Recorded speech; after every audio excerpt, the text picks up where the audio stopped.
Hello दोस्तों, आज की इस वीडियो के अंदर हम बात करेंगे फ्लिपकार्ट के अंदर आप किस तरीके से लिस्टिंग करोगे। सिंगल लिस्टिंग्स की समझ लो या 2022 की लिस्टिंग समझ लो, क्योंकि पोर्टल ने काफ़ी सारी चीज़ें अपडेट करी हैं और हम लोगों ने काफ़ी टाइम से वीडियो नहीं बनाया इस चीज़ के ऊपर बेसिकली कि आप फ्लिपकार्ट के ऊपर आप लिस्टिंग किस तरीके से करोगे। और काफ़ी सारे लोग अब जितने भी यूट्यूबर्स नहीं कर रहे, तो नए सेलर्स को अब इशू आ रहा है पुराने वीडियोज़ देख के। ठीक है, मेरे पास इस तरीके का कंटेंट आया, कमेंट आया, ठीक है ना। तो आपको बेसिकली सिंपल ही क्या करना है, मैं आपको बता दे रहा हूँ। फ्लिपकार्ट के ऊपर लिस्टिंग करने का टेक्निक बता रहा हूँ मैं आपको। फिर हम नेक्स्ट वीडियो में हम बात करेंगे शॉपी पे किस तरीके से लिस्टिंग करते हैं, और इन दोनों के बीच का एक डिफरेंस भी मैं आपको बताऊंगा। ठीक है, तो आपको सिंगली क्या करना है, आपने पोर्टल पे जाना है और यहाँ पर आपको लिस्टिंग के अंदर ऐड न्यू लिस्टिंग का ऑप्शन देखने को मिल जाएगा। आपको एक तरीका ये मिल जाएगा, अदरवाइज आप लिस्टिंग पे क्लिक करते हो तो आपको यहाँ पे टॉप कॉलम में भी मिल जाएगा आपको ऐड लिस्टिंग करने का ऑप्शन। ठीक है ना। तो जैसे ही आप यहाँ पर क्लिक करोगे तो आपको दो सिनेरियोज देखने को मिल जाते हैं। पहला कि आप सिंगल करो, आप उसको सिंगल लिस्टिंग करो, या तो आप उसमें बल्क लिस्टिंग करो। ठीक है, यहाँ से ही आपका शॉपी और फ्लिपकार्ट दोनों का शॉप्सी और फ्लिपकार्ट का चेंजेस होता है। अगर आप यहाँ पे शॉप्सी पे क्लिक कर दोगे तो आपकी लिस्टिंग शॉप्सी पे होगी, और अगर आप फ्लिपकार्ट पे क्लिक रहने दोगे तो आपकी लिस्टिंग फ्लिपकार्ट पे होगी। ठीक है, तो आपको बेसिकली सिंगल लिस्टिंग का तरीका हम बता रहे हैं। तो सिंगल लिस्टिंग पे आप आओगे तो यहाँ पर आपको सबसे पहले एक कैटेगरी को चूज करना है। अभी ऐसी कैटेगरी को चूज करूंगा जिसके अंदर हमको ट्रेडमार्क या हमारे रजिस्ट्रेशन मिला हुआ है, और आपको फिर हम आगे वीडियोस में भी और चीजें बता देंगे कि किस तरीके से आपको करना है, कि आपको अप्रूवल कैसे लेना है। ठीक है ना। तो आप यहाँ पर क्या करोगे, एग्जाम्पल के तौर पे एक कैटेगरी लोगे, तो मैं यहाँ पर पहले से कैटेगरीज कुछ लेके रखा हूँ। यहाँ पर आपको क्या करना होता है, आपको सिंपल ही नाम लिखना पड़ता है। जैसे मैं ARTI आर्टिफिशियल, तो मैंने आर्टिफिशियल लिखा तो आर्टिफिशियल प्लांट्स फ्रूट्स ऐसी कैटेगरीज मेरे सामने आ गई। एग्जाम्पल के तौर पे मैं आपके लिए सिर्फ अभी एक कैटेगरी ले रहा हूँ, आर्टिफिशियल प्लांट। आप अपनी कैटेगरी का नाम लिखोगे, यहाँ पर आ जाएगा। तो as a select brand, brand में आपको अपना ब्रांड नेम सेलेक्ट करना होगा। अगर आपके पास अपने पास कोई भी अभी तक ब्रांड नेम नहीं है और अगर आप नए सेलर हो, तो आप एक नाम चूज कर सकते हो जिस नाम से आपको आगे तक फ्यूचर में बेचना है। तो मान के चलिए एग्जाम्पल के तौर पर मैं अल मलिक कर रहा हूँ, अल मलिक की। ठीक है ना। तो ये ब्रांड नेम मेरे को ऐसा मिल जाएगा। अगर किसी ने उस नाम से लिस्टिंग कर रखी होगी, जैसे कि अगर मैं आपको दिखा दूं फ्लिपकार्ट, ओनली फ्लिपकार्ट। ठीक है, और मैं भी आपके लिए क्या डाल रहा हूँ फ्लिपकार्ट के ऊपर, आर्टिफिशियल प्लांट। तो मैं देखता हूँ यहाँ पर आर्टिफिशियल प्लांट, तो आर्टिफिशियल प्लांट्स के अंदर मान लेते हैं कि किसी ने दिया RYME रमी। ठीक है, अगर मैं यहाँ पे रमी नाम सर्च करूंगा RYME, तो वो बता देगा कि नहीं आप नहीं डाल सकते क्योंकि किसी और ने डाला हुआ है या किसी और का ब्रांड है यहाँ पर। ठीक है ना। तो एग्जाम्पल के तौर पे मैंने तो आपके लिए कोई भी दूसरा नाम लेने की चूज करा, यहाँ पर आप चूज करोगे अपना नाम।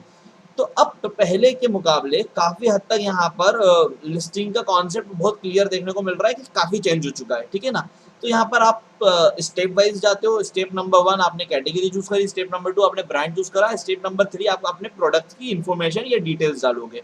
तो पहला स्टेप में भी यहाँ पर 1 2 3 4 आपको 4 कैटेगरीज या 4 स्टेप में डिवाइड कर दिया गया है। सबसे पहले आप लोगे फोटो। ठीक है, अभी यहाँ पर हम आपके सिर्फ दिखाने के लिए ले रहे हैं, तो हम यहाँ पर अभी कोई भी एग्जाम्पल के तौर पे ये फोटो ले लिया। इस तरीके से आप अपने प्लांट का फोटो लोगे। फोटो के अंदर देखिए हर कैटेगरी में अलग अलग तरीके के रेजोल्यूशन या चीजें मांगी जाती हैं। इसी तरीके से यहाँ पे मांगा जा रहा है कि आपको मिनिमम इतना रेजोल्यूशन चाहिए। ठीक है, और उसके साथ साथ आपको बताया हुआ है कि वाइड इमेज या इस तरीके की गाइडलाइंस दी हुई है। ठीक है ना। अगर आपको वाइट बैकग्राउंड करना नहीं आता अपने इमेज का, तो हमने इसके ऊपर वीडियो बना रखा है कि हाउ टू रिमूव बैकग्राउंड। आप चाहो तो हमारे डिस्क्रिप्शन में वो वीडियो को चेक कर सकते हो। तो इस तरीके से आप अपने 3-4 इमेजेस डालोगे, और डालने के बाद आपको यहाँ पे सेव करना है। ठीक है ना। आपको हर स्टेप को सेव करते हुए चलना है। जैसे आप उसको सेव करोगे तो उस पर ग्रीन टिक लगा हुआ आ जाएगा।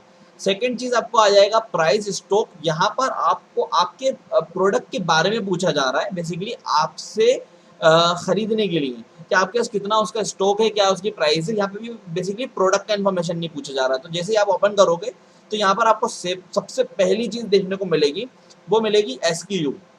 आप अपने प्रोडक्ट का एक यूनिक नेम रखना चाहते हो, वो होगा आपका SKU। एग्जांपल के तौर पे ये आर्टिफिशियल प्लांट था तो AP आर्टिफिशियल प्लांट हो गया। अब ये ब्लू कलर का होगा। एग्जांपल के तौर पे मान लो कि मैंने तो यहाँ पे ब्लू लिख लिया, तो आर्टिफिशियल प्लांट ब्लू।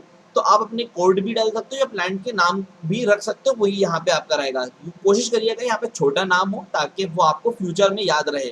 ठीक है, अब वो पूछा आपको लिस्टिंग एक्टिव रखना है इनएक्टिव, तो आप बेसिकली अपना अकाउंट के ऊपर जो भी लिस्टिंग करोगे उसको एक्टिव रखो।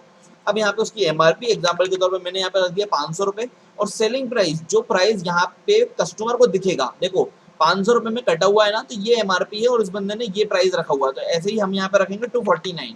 ठीक है, यहाँ पर आपकी रहेगी प्राइस। उसके बाद आपका रहेगा फुलफिलमेंट। फुलफिलमेंट मतलब के प्रोडक्ट को बेच कौन रहा है। यहाँ पर होते हैं दो तरीके के लोग, एक होते हैं सेलर, एक होते हैं स्मार्ट सेलर। अब इन दोनों में फर्क क्या है मैं आपको बताऊं। सेलर आप नॉर्मल अगर आपने स्टार्ट करा है तो आप सेलर हो, अगर आप वेयर हाउस सर्विस ले रहे हो या आप एफर्ड हो तो आप स्मार्ट सेलर में आ जाते हो। तो वो एक आप ही बनोगे, आप लोग ही सेलर स्मार्ट सेलर में बनोगे, मगर उसकी लिमिटेशन ये टाइमिंग अलग होती है, उनके लिए भी वीडियोस बनाएंगे। तो आपको यहाँ पे सिंपल सेलर ले लेना है। प्रोक्योरमेंट 3 तरीके का होता है, आपको यहाँ पर अभी डोमिसाइल नहीं करना, आप खुद से नहीं करते, इन स्टॉक रखना है आपको, या तो आपके पास माल आपके पास रहेगा या तो इन एक्सप्रेस में करोगे। इनमें भी दोनों चीजों का मैं बता देता हूँ। अगर इन स्टॉक में आप रखोगे तो आपका प्रोडक्ट वो पूछेगा कितने दिन में देना चाहते हो। एग्जाम्पल के तौर पे आर्टिफिशियल प्लांट है, या आर्टिफिशियल प्लांट ना भी होता तो कोई भी प्रोडक्ट आपको बनाने में टाइम लगता है या आप उसको 2 दिन में दोगे, तो आपको कोई भी प्रोडक्ट यहाँ पे जब ऑर्डर्स में देखने को मिलेगा ना टैब, जैसे एग्जाम्पल के तौर पे मेरे को कोई ऑर्डर रिसीव होगा तो मेरे पास 2 दिन होंगे उस ऑर्डर को देने के लिए।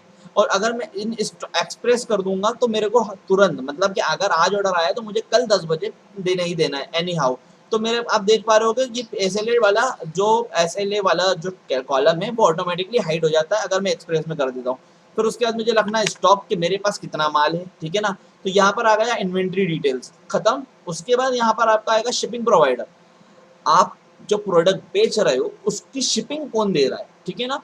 तो फ्लिपकार्ट में फ्लिपकार्ट खुद ही देता है, तो यहाँ पर आपको आ जाएगा बेसिकली फ्लिपकार्ट का नाम। सेलर पे आप क्लिक करोगे तो वो बंद हो जाएगी, मतलब बेसिकली आपकी लिस्टिंग पास नहीं होगी। और फ्लिपकार्ट एंड सेलर पे भी करोगे तो भी आपकी लिस्टिंग पास नहीं होगी। यहाँ पर अलग अलग सिटीज में डिपेंड करेगा, और फ्यूचरिस्टिक बात करता हूँ उनमें। तो फ्लिपकार्ट कभी ना कभी किसी सिटी के अंदर या कहीं ना कहीं पे ये कर सकता है कि वो बोले कि हम यहाँ से सेलर को भी फ्री हैंड दे रहे हैं कि वो अपनी मर्जी से कोई से भी प्लेटफॉर्म से सेल कर सकता है, मतलब मान लो कि डिलीवरी इकॉम एक्सप्रेस किसी से भी। पर अभी आपको यहाँ पर सिंपली फ्लिपकार्ट को सर्च करना है। उसके बाद आप कस्टमर से कितना चार्ज करोगे, अगर वो लोकल होगा तो कितना, नेशनल होगा और जोनल होगा तो कितना। तो इसका डिपेंड करेगा आपके एरिया पे कि कितने दूर से आपका परचेजर करने वाला है। तो यहाँ पर बेसिकली मैं ले लेता हूँ 60 और 60। नेशनल मतलब कि किसी भी और कंट्री या सॉरी नेशनल मतलब कि किसी भी और स्टेट से, ठीक है ना। फिर आपका वेट कितना है, तो आप क्या कर सकते हो अपने प्रोडक्ट को नाप सकते हो। जैसे एग्जांपल के तौर पे मैं यहाँ पे मानता हूँ 200 ग्राम 10 10 10। तो आप अपना प्रोडक्ट का लेंथ ब्रेड हाइट नापोगे और यहाँ पे लिख दोगे। फिर उसके बाद आ जाएगा HSN, मतलब कि आपके प्रोडक्ट पे टैक्स कितना लगता है। तो आपके पास 2 तरीके यहाँ पे वीडियो में बता दे रहा हूँ। एक तो आप यहाँ पे फाइंड कर सकते हो, जब आप फाइंड पे क्लिक करोगे तो यहाँ पर आपके पास एक पॉपअप खुल के आ जाएगा जिसमें आपको हर एक कैटेगरी बता देगा कि ये फॉर इस क्लास में या डेकोरेशन में कितना कितना लगता है, ठीक है ना। तो आप यहाँ से सिलेक्ट कर सकते हो। एक तो तरीका ये है, दूसरा ये है कि आप गूगल पे कर सकते हो, जैसे AR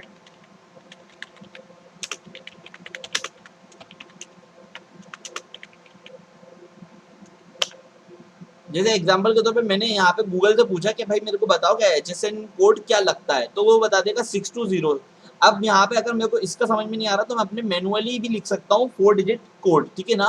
फिर उसके बाद आपको बताना पड़ेगा कि इस पे परसेंटेज क्या लग रहा है। तो मैं एग्जाम्पल के तौर पर परसेंटेज 18 ले लेता हूँ। फिर मुझे बताना पड़ेगा कंट्री कि कौन सी कंट्री से हम माल बेच रहे हैं। तो आप बेसिकली इंडिया के अंदर ही फ्लिपकार्ट चलता तो आपको यहाँ पे लिखना पड़ेगा इंडिया। फिर मैन्युफैक्चरिंग डिटेल्स के अंदर अगर आपको नहीं समझ में आ रहा तो आप अपने इधर का एड्रेस छोटा सा लिख सकते हो। जैसे एग्जांपल के तौर पे मान लेते हैं कि मेरा पूरा एड्रेस है house number 133 B Afzal colony Jinsi Jahangirabad, बहुत बड़ा नाम हो जाएगा। तो मैं सिंपली यहाँ पर हाउस 133 बी और जिंसी भोपाल कर दूंगा, तो मेरा बेसिकली यहाँ पर इसमें ही दोनों आ जाएगा। तो सेम एड्रेस मेरे को यहाँ पे लिखना है, मैं ऐसे ही ले लेता हूँ, और यहीं पे पैकिंग डिटेल्स में भी आपको यही लिखना है। तो आप यहाँ पर करके कंप्लीट कर सकते हो। और अगर मैं बताऊँ लिस्टिंग फास्ट करने के लिए, मगर पैकिंग डिटेल्स में आपको बताना पड़ेगा। अगर मैं स्लोली आप लिखना चाहते हो तो पैकिंग डिटेल्स में आप लिखोगे ये क्या कैसे पैक हो रहा है, ठीक है ना। बबल रैप होगा, एक बॉक्स आएगा, तो इस तरीके से आप इसको बिल्कुल लिख सकते हो। ये सब लिखने के बाद आपको सेव पे क्लिक करना है। तो यहाँ पर से ये टिक रेड का टिक होके आपका ग्रीन टिक हो जाएगा। इनकेस आप कोई भी चीज को भूल जाते हो तो होता क्या है कि अगर आप कोई भी चीज भूलोगे तो ऑटोमेटिकली यहाँ पर एक एरर का शो हो जाएगा कि आपने अभी एक एरर रहेगा, ठीक है। तो हमने 2 स्टेप कंप्लीट कर लिए थर्ड के अंदर से। देखिए थर्ड कैटेगरी में वो थर्ड स्टेप में से 2 क्राइटेरिया कंप्लीट कर लिए, एक फोटो डाल दिया, एक हमने बता दिया कि हमारे पास माल कितना है, हम इसको कितने में बेचना चाह रहे हैं।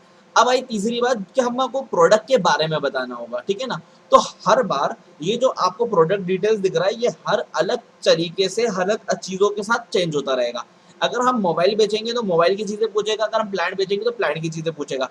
तो डिपेंड ये करेगा कि आपको पता होना चाहिए जो भी आप बेचना चाह रहे हो उसके बारे में, ठीक है ना। तो बेसिकली यहाँ पे उसने पूछा है मॉडल नंबर। तो अगर हम अपने प्लांट को किसी मॉडल से जानते हैं तो हमें यहाँ पे वो लिखना है, अदरवाइज हम उसका नाम भी लिख सकते हैं, ठीक है ना। अज्यूम करा था मैंने ब्लू प्लांट, तो मैंने लिख दिया ब्लू एपी, मतलब आर्टिफिशियल प्लांट। कलर पूछा है तो मैंने एज्यूम करा ब्लू, तो मैं यहाँ पे ब्लू डाल दूंगा। टाइप, अब यहाँ पर प्लांट्स के, आर्टिफिशियल प्लांट के काफी सारे टाइप होते हैं, तो यहाँ पर वो आपको पूछेगा कि कौन से टाइप का आपका प्लांट है। तो एज्यूम वही मैंने बोला कि जिसको पता होगा कि वो प्रोडक्ट बेच रहा है तो उसको वो चीज पता होगी कि इसमें कौन सा टाइप है। हम अभी एज्यूम में कोई सा भी प्लांट ले सकते हैं। फिर उसके बोला ब्लॉसम, ब्लॉसम मतलब होता है प्लांट्स, बेसिकली फूल, उसमें फूल है या नहीं है, तो मैं बोल दूंगा यस। उसके अंदर इंक्लूडिंग पोर्ट है या नहीं है, साथ में पोर्ट दे रहा हूँ, तो मैंने कहा यस। पैक कितने हैं, पैक ऑफ 1 है, पैक ऑफ 2 है, तो मैंने पैक ऑफ 1 कर दिया। उसकी टोटल हाइट इन सेंटीमीटर में कितनी है, तो मैंने लिख दी एग्जांपल के तौर पर 12 सेंटीमीटर का है, ठीक है ना। तो मैं यहाँ पे सेलेक्ट कर दूंगा। अब यहाँ पे 3 चीजें कंप्लीट होने के बाद हम क्या कर सकते हैं, हम अपने प्रोडक्ट को सेंडी क्यूसी में कर सकते हैं। सेंडी क्यूसी क्या होगा, फ्लिपकार्ट को हम बोल रहे हैं कि आप इसको चेक कर लो और मुझे बता दो, अगर मेरी लिस्टिंग सही है तो मेरे को आप इस तरीके से मेरे प्रोडक्ट, आपकी लिस्टिंग लाइव हो जाएगी, राइट। इस तरीके से आपको देखने को मिल जाएगी। पर मान लेते हैं कि अगर आपकी लिस्टिंग में कोई एरर होगा तो वो आपको लिस्टिंग में क्यूसी एरर का ऑप्शन दे देगा। वो कैसे देखेगा, आपको मिलेगा, आप जब लिस्टिंग पे ही जाओगे तो आपको यहाँ पर एरर देखने को मिल जाएंगे। फिर उसके आगे फिक्स एरर लिखा हुआ आएगा कि इसमें क्या गलती है, ठीक है। तो वो हम आगे बात करेंगे अभी, मगर इस वीडियो में हम समझ लेते हैं 3 स्टेप में से 3 इसमें, सॉरी 4 स्टेप में से 3 स्टेप कंप्लीट हो चुके हैं। आखिरी स्टेप हमको देखने को मिलता है एडिशनल, ठीक है ना, एडिशनल डिस्क्रिप्शन। अब क्या होगा कि अगर आपको अपने प्रोडक्ट्स को और ज्यादा अच्छे से बेचना है, उसके बारे में कस्टमर को ज्यादा बताना है, तो यहाँ पर एडिशनल में जाओगे आप। एडिशनल भी हर कैटेगरी में चेंज होगा। तो यहाँ पर उस कैटेगरी के बारे में और डिटेल में जाएगा कि आप उसमें बताओ, डिस्क्रिप्शन लिखो, कीवर्ड लिखो, नाम लिख लो, अभी तक नाम लिखने का नहीं था, मॉडल नेम लिख लो, ब्रांड लिखो। तो जब इतना ज्यादा उसके बारे में लिखोगे तो उससे क्या होता है, आपका प्रोडक्ट का नाम बनता है, ठीक है ना। नाम कैसे बनता है, वो वाहवाही वाला नाम नहीं, यहाँ पे बेसिकली आपके प्रोडक्ट का जो सर्चिंग नेम होता है ना, वो बनता है। तो जितनी चीजें ज्यादा आप बताओगे उतना ज्यादा सर्च आपका कीवर्ड हो या आपका प्रोडक्ट होगा, जिससे आपका प्रोडक्ट सेल होने में आसानी होगी। तो उम्मीद करता हूँ अभी यहाँ पर आपको ही समझ में आया होगा कि किस तरीके से आप अपना 2022 में अब जो अपडेशन आए उसके हिसाब से आप किस तरीके से फ्लिपकार्ट के अंदर लिस्टिंग कर सकते हो। तो मिलते हैं नेक्स्ट वीडियो में, और जो भी डाउट है वो आप हमसे क्लियर कर सकते हो, जिसके ऊपर हम आपके लिए डेडिकेशन वीडियो बनाएंगे। और थैंक यू सो मच।